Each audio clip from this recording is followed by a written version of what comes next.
jelas orang ini memerangi. Jadi untuk perhatikan, harus dijelaskan yang seperti ini. Kalau jelas-jelas dia memerangi, dia membawa senjata untuk memerangi penguasa. Bukan sekedar demo dibunuh, nggak boleh. Sekarang kita bicara soal syariat Islam dan undang-undang yang ada. Dalam syariat Islam, demo nggak dibolehkan. Dalam syariat Islam. Dalam undang-undang yang ada, dalam pemerintahan demokrasi, di Indonesia demokrasi, di dalam demokrasi dibolehkan orang demo. Ada aturannya, ada undang-undangnya, dibolehkan untuk demo.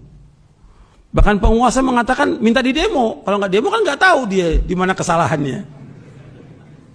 Dan itu ada videonya.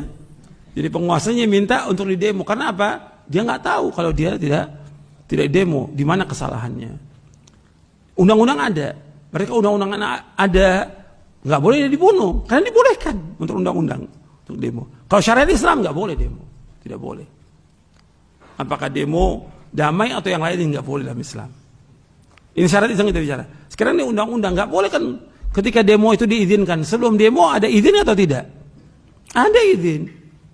Pemerintah mengizinkan. Kalau sudah diizinkan dibunuh, kan ini kezaliman. Kan mesti ada hukuman. Apakah orang itu kalau memang dia ngerusak, ya dikasih hukuman, ada pengadilan kan dia. Ditangkap dulu, diadili, nggak langsung dibunuh. Jadi ini harus diperhatikan. Sebab kalau dibilang boleh dibunuh, antum membolehkan membunuh nyawa kaum muslimin. Nggak boleh. Yang demo-demo kan orang Islam. Karena mereka nggak tahu tentang hukumnya dalam syariat, mereka nggak tahu, jahil. Kemudian juga undang-undang membolehkan untuk itu. Jadi jangan dibunuh. Dihukum mereka.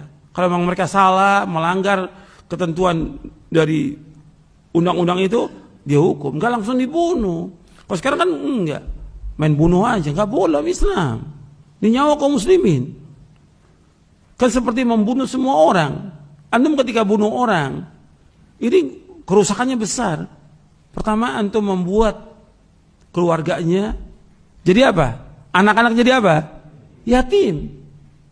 Istrinya jadi janda, orang tua kehilangan anaknya, saudara kehilangan saudaranya. Berapa orang tuh dikorbankan dengan sebab itu? Yang tadinya umpamanya dia punya usaha, punya yang bisa membiayai anaknya, istrinya, orang tuanya, hilang tuh dengan terbunuhnya dia. Apa nggak zalim itu? Ya harus pikirkan seperti itu. Banyak lagi yang lainnya. Supaya juga orang berhati-hati, jangan gampang-gampang menumpahkan darah kaum muslimin. Hatta dia sebagai petugas, nggak boleh. Karena ada aturannya. Ini nyawa kaum muslimin yang harus dia perhatikan masalah ini. Dan juga kepada yang lain juga hati-hati. Demo dalam syariat Islam nggak dibenarkan. Dan itu ada penjelasannya para ulama tentang masalah itu. Enggak akan membawa juga kepada kemaslahatan. Semua demo membawa kepada kerusakan. Jadi itu harus diperhatikan. Nggak ada manfaatnya membuang waktu dengan sia-sia. Kalau seandainya mau menasihati penguasa, datangi sesuai dengan syariat, bukan dengan demo. Datangi penguasa seperti yang diperintahkan dalam Al-Quran, diperintahkan dalam hadis Nabi SAW. Kan orang yang paling jahat di muka bumi, yang mengaku sebagai Tuhan, lu banyak membunuh manusia, siapa?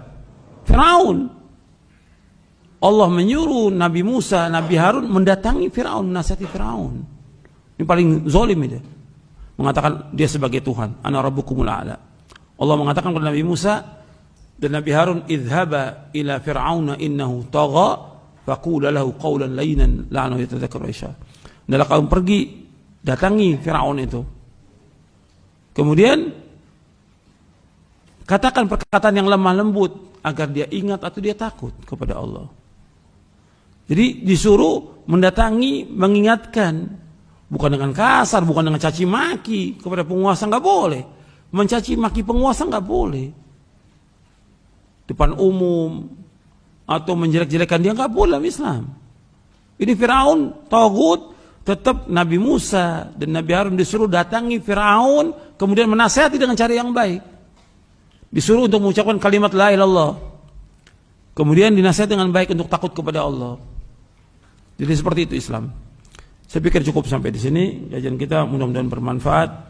Kurang lebihnya saya mohon maaf. Wassalamualaikum Muhammadin sallallahu alaihi wasallam. Subhanakallahumma bihamdik asyhadu an la ilaha illa anta astaghfiruka wa atubu ilaik. Assalamualaikum warahmatullahi wabarakatuh.